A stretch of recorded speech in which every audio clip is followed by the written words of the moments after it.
ಯೋಜನೆ ವಿರೋಧಿಸಿ ಸ್ಥಳೀಯ ರೈತರು ಹೋರಾಟ ಮಾಡ್ತಾ ಇದ್ದಾರೆ. ಬಿಜೆಪಿ JDS ಸಪೋರ್ಟ್ ಮಾಡೋದು ಆ ಹೋರಾಟಕ್ಕೆ ಅದು ಬೇರೆ ವಿಷಯ. ಆದರೆ ರೈತರು ಹೋರಾಟ ಮಾಡ್ತಾ ಇದ್ದಾರೆ. ಆ ರೈತರ ಹೋರಾಟವನ್ನು ಗಂಭೀರವಾಗಿ ಈ ಸರ್ಕಾರ ಪರಿಗಣಿಸದಂತೆ ಕಾಣ್ತಾ ಇಲ್ಲ. ಮಾನ್ಯ ಮುಖ್ಯಮಂತ್ರಿಗಳಿಗೇನು ಅಂದರೆ ಹಠ, ನಾನು ಮಾಡ್ತೀನಿ ಅಂತ ಹೇಳಿದ್ದೀನಿ, ಮಾಡೇ ಮಾಡ್ತೀನಿ, ಯಾರು ವಿರೋಧ ಮಾಡಿದರೂ ಮಾಡ್ತೀನಿ ಅನ್ನೋ ಮನೋಭಾವನೆ ಪ್ರಜಾಪ್ರಭುತ್ವಕ್ಕೆ ಪೂರಕವಾಗಿರ್ತಕ್ಕಂಥ ಮನೋಭಾವನೆ ಅಲ್ಲ, ಅದು ಸರ್ವಾಧಿಕಾರಿ ಮನೋಭಾವನೆ. You are not a dictator. ಇಲ್ಲಿರೋ ಡೆಮಾಕ್ರಸಿ. ನೀವು ಡಿಕ್ಟೇಟರ್ ಥರ ವರ್ತನೆ ಮಾಡೋಕ್ಕಾಗಲ್ಲ.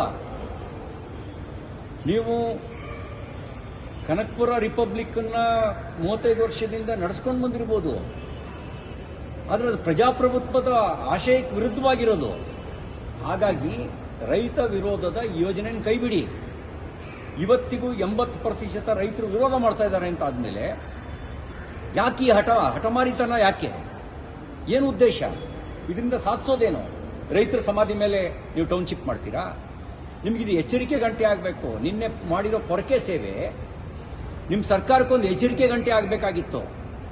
ನೀವು ಬದಲಿಗೆ ಏನು ಮಾಡಿದ್ರಿ? ಬದಲಿಗೆ ರೈತರ ಮೇಲೆ 307 ಕೇಸ್ ಹಾಕ್ತೀರಿ. ಆ ರೈತರ ಮೇಲೆ ಕೇಸ್ ಹಾಕೋದಲ್ದೆ ಇವತ್ತು 2000 ಜನರ ಪೊಲೀಸರನ್ನು ತಗೊಂಡೋಗಿ ಅಲ್ಲಿ ಡೆಪ್ಯೂಟ್ ಮಾಡಿ ನಿಲ್ಲಿಸ್ಕೊಂಡು ಸರ್ವೆ ಮಾಡಿಸ್ತೀನಿ ಅಂತ ಹೇಳ್ತಿದ್ರಿ. ಯಾರಿಗೆ ಲಾಭ ಮಾಡ್ಕೊಡಕ್ಕೆ? ಈ ಟೌನ್ಶಿಪ್ಪಿಂದ ಯಾರಿಗೆ ಲಾಭ ಹೇಳಿ?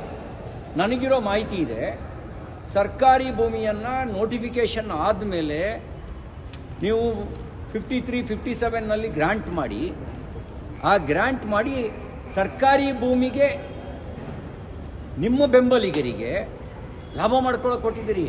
ಅಂದರೆ ಭೂಮಿ ಸರ್ಕಾರದ್ದು, ನೀವು ಗ್ರಾಂಟ್ ಮಾಡಿದ್ದೀರಿ. ನೀವು ನೋಟಿಫಿಕೇಶನ್ ಆದಮೇಲೆ ಗ್ರಾಂಟ್ ಮಾಡಿದ್ದೇನೆ ಒಂದು ಹಗರಣ. ನೋಟಿಫಿಕೇಶನ್ ಆದಮೇಲೆ ಗ್ರಾಂಟ್ ಮಾಡಿದ್ದೇ ಒಂದು ಹಗರಣ. ಆ ಗ್ರಾಂಟ್ ಮಾಡಿರೋ ಹಗರಣದ ಆ ಭೂಮಿಗೆ ನೀವು ನಿಮ್ಮ ಕಡೆಯವರು GPA ಮಾಡಿಸ್ಕೊಳ್ತೀರಿ. ಸರ್ಕಾರದ ಖಜಾನೆಯಿಂದ ಹಣ ಹೋಗುತ್ತೆ ಅವರಿಗೆ. ಈ ಥರದ ಹಗರಣ ಮಾಡೋದಕ್ಕೆ ನೀವು ಮುಖ್ಯಮಂತ್ರಿಯಾಗಿದ್ದು ಈ ಹಗರಣ ಮಾಡೋದಕ್ಕ? ಅದಕ್ಕೆ ನಾನು ಹೇಳ್ತಾ ಇದ್ದೀನಿ, ನೀವು ಇನ್ನೂ 1 ತಿಂಗಳು ಪೂರ್ಣಗೊಳಿಸಿದಿರಿ. ನಿಮ್ಮ ಮೇಲೆ ಆಪಾದನೆ ಮಾಡೋಕ್ಕೆ ನಮ್ಗೆ ಇಷ್ಟ ಇಲ್ಲ. ಆದರೆ ನೀವು ಯಾಕೆ ಈ ಹಠಮಾರಿ ಧೋರಣೆ ತೋರಿಸ್ತಾ ಇದ್ದೀರಿ? ಈ ಹಠಮಾರಿ ಧೋರಣೆಯನ್ನು ಕೈಬಿಡಿ. ರೈತರ ಮನೋಭಾವನೆಯನ್ನು ಅರ್ಥ ಮಾಡ್ಕೊಳ್ಳಿ. ರೈತ ಮಹಿಳೆಯರು ಪೊರಕೆ ಸೇವೆ ಮಾಡಿರೋದ್ರ ಆಕ್ರೋಶವನ್ನು ನೀವು ಅರ್ಥ ಮಾಡ್ಕೊಳ್ಳಿ. ಅವ್ರು ಒನಕೆ ಹಿಡಿಯಕ್ಕೆ ಮುಂಚೆ ನೀವು ಈ ಟೌನ್ಶಿಪ್ ಕೈಬಿಡಿ. ಅವ್ರು ಒನಕೆ ಹಿಡ್ಕೊಂಡ್ರೆ